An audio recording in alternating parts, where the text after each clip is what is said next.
Hello tenth वासियों, आज हम फिर प्रकट हुए हैं आपके समक्ष एक इंटरेस्टिंग सा टॉपिक लेकर।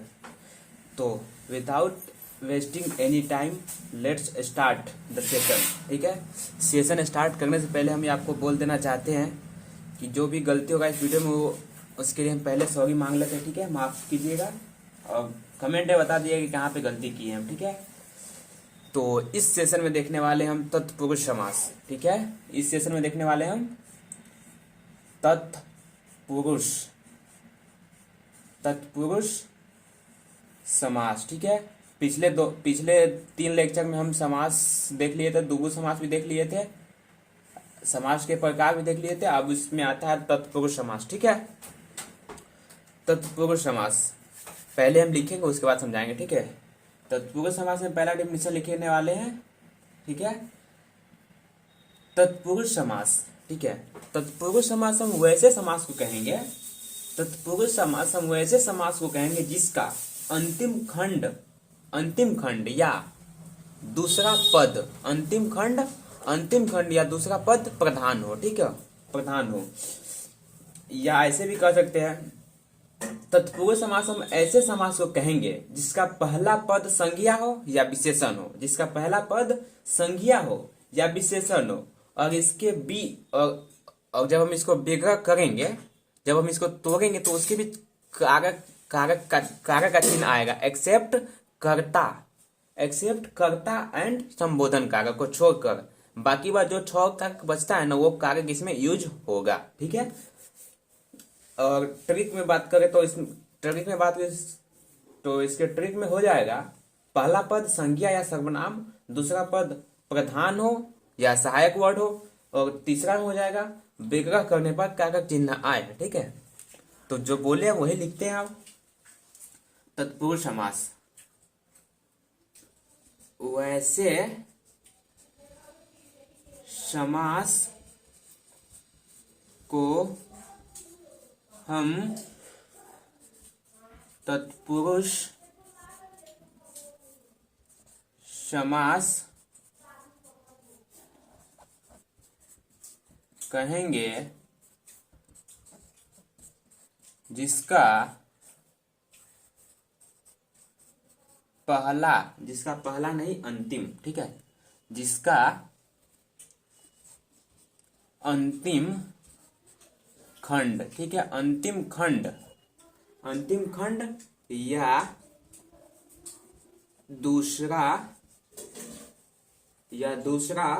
शब्द प्रधान हो। दूसरा वर्ड हम लिखेंगे, और लिख सकते हैं हम ये ऐसे समास।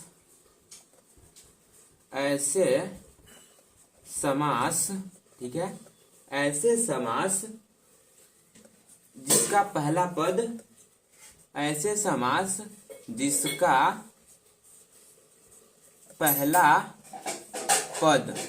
पहला पद संज्ञा हो, पहला पद संज्ञा अथवा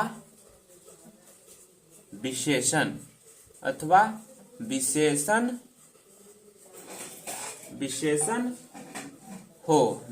हो। ठीक है, और अब तोड़ने पर या विग्रह करने पर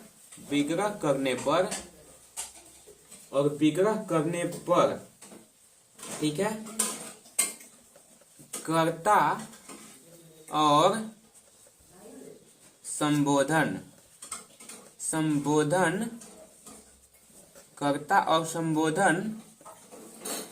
कारकों को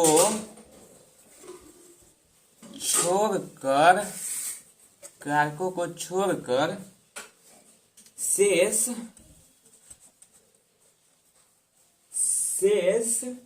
कारकों का शेष कारकों की विभक्ति प्रयुक्त होती है। ठीक है, ये अपना डिफिनीशन हो गया, ठीक है, ये अपना डिफिनीशन हो गया। अगर इसमें ट्रिक लिखना चाहे तो इसका ट्रिक होगा,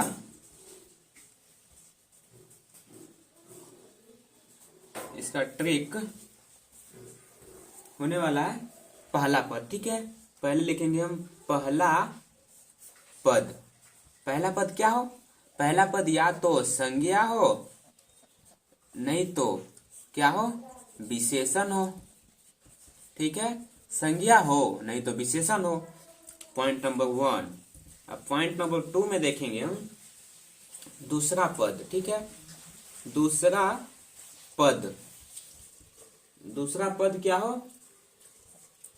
प्रधान हो नहीं तो सहायक, सहायक शब्द हो, सहायक शब्द हो, ठीक है, सहायक शब्द हो। और तीसरा में लिखेंगे हम विग्रह करने पर कारक चिन्ह, कारक चिन्ह आए, ठीक है। किस खाली उसको किसको छोड़कर? तो होगा कर्ता और संबोधन कारक को छोड़कर, ठीक है, कारक को छोड़कर, ठीक है। अब हम इस पे देखने वाले हैं एग्जाम्पल, एग्जाम्पल्स। एग्जाम्पल 1 में देखिएगा, गंगा जल। तो इसको तोड़ेंगे तो क्या होगा? इसको तोड़ेंगे तो होगा क्या होगा? गंगा का जल, ठीक है, गंगा का जल, ठीक है। इसको तोड़ेंगे तो होगा गंगा का जल। तो सेकेंड में देखते हैं ऐसे ही, सेकेंड में देखेंगे हम विद्यालय, विद्यालय, ठीक है। तो ये क्या होगा? विद्या, विद्या का आलय, विद्या का आलय होगा, ठीक है। अगर यहां पे हम लिखते हैं ऐसे विद्या के लिए आलय, तो ये आपका गलत विग्रह होता है, ठीक है। यहाँ पे होगा विद्या का आलय, ठीक है, विद्या का आलय। ऐसे ही हम एक दो और एग्जांपल्स देखने वाले हैं, ठीक है। एग्जाम्पल नंबर 3 देखते हैं हम। 3 में हम लेते हैं देशभक्ति, ठीक है, देशभक्ति। देशभक्ति में, देशभक्ति को विग्रह करके हम क्या लिखने वाले हैं? देश के लिए, देश के लिए, देश के लिए भक्ति नहीं होगा, सही है, देश के लिए भक्ति, देश के लिए भक्ति, देशभक्ति, ठीक है। तब तक इतना स्क्रीनशॉट लीजिए, हम आगे बढ़ते हैं।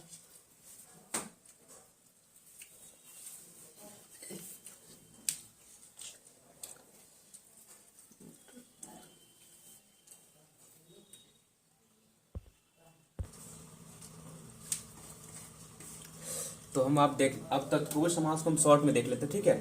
इसमें बेसिकली होता क्या है, आप तो एग्जाम्पल सब देख ही लिए, अब शॉर्ट में देखते हैं, ठीक है।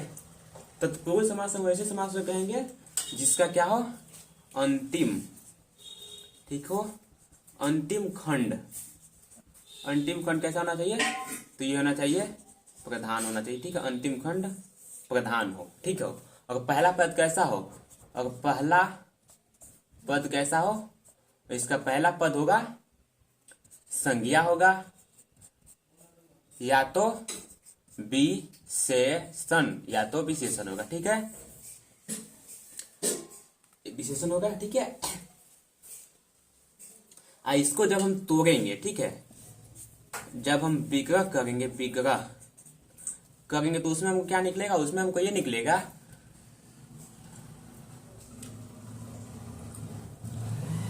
विग्रह करने पर कारक चिन्ह, कारक चिन्ह आएगा। ठीक है, कारक चिन्ह आएगा। अब कारक में कौन कौन नहीं आएगा? ठीक है, कर्ता, कर्ता और संबोधन, संबोधन नहीं आएगा। बाकी जो 6 बच गया ना, बाकी जो 6 बच गया वो सब का चिन्ह इसमें आएगा। जैसे जो 6 को बच गया वो कौन है? वो है कर्म कारक, कर्म कारक हो गया, कर्ण कारक हो गया, एंड उसके बाद संप्रदान, संप्रदान कारक, उसके बाद आपादान, आपादान कारक, आपादान के बाद संबंध, संबंध कारक, उसके बाद आता है अधिकरण, अधिकरण कारक। ठीक है, कर्म, कर्म में क्या होता है, करण में क्या होता है, इसे लिख देते हैं। ठीक है, कर्ता, कर्म, कर्म में को होता है। ठीक है, करण में से होता है या के लिए होता है, के लिए, के कारण, कारण। ठीक है, के कारण। संप्रदान में होता है के या को लिए, को लिए। अपादान में हो गया से, अलग होने के सेंस में, अलग होने के सेंस में। ठीक है, संबंध, संबंध बताएगा का, के, की।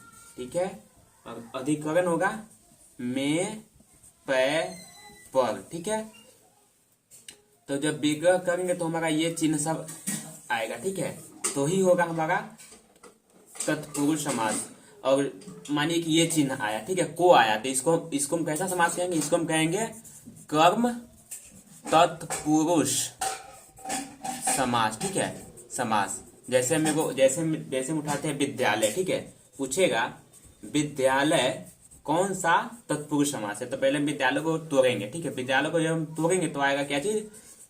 विद्या का आलय। ठीक है, विद्या का आलय आएगा।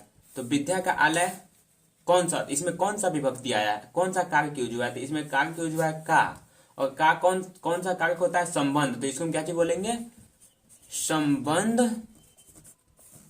तत्पुरुष समास। ठीक है, ऐसे ही जिसका चिन्ह आएगा, मान लीजिए कि को के का चिन्ह आया तो इसे बोलेंगे संप्रदान तत्पुरुष समास। मानिए से आया तो लिखेंगे हम अपादान तत्पुरुष समास। अगर को आ गया तो लिखेंगे कर्म तत्पुरुष समास। अगर से आ गया अलग होने के सेंस में, के कारण के सेंस में, तो लिखेंगे करण तत्पुरुष समास।